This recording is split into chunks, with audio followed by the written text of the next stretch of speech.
Tusker otieko thuolo mar ariyo to klab mar Gor Mahia bang' loyo klab mar Viga Bullets gonde 4 kuom nono e lap Mumias Complex. Jatugo Deogratius Ojok noketo Tusker mbele gol achiel e dakika mar 3 tok tugo chakore.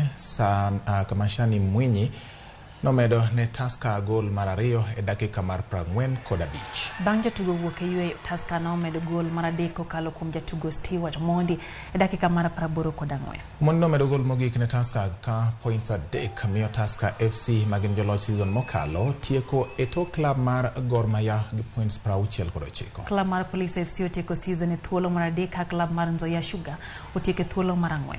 Klab mar Mathare United dok e lume ka klab mar Wazito biro rakore kod klab mabiro tieko e thuolo mar 3 e lig mar National Super League e manyo otiko mar dong' e league maduong' ma pacho ka. I think we slept a bit.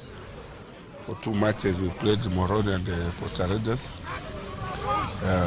But now let's focus for the Mozart. What we can do and what we can say. So it's good. Yeah. We are still having one chance to redeem our image.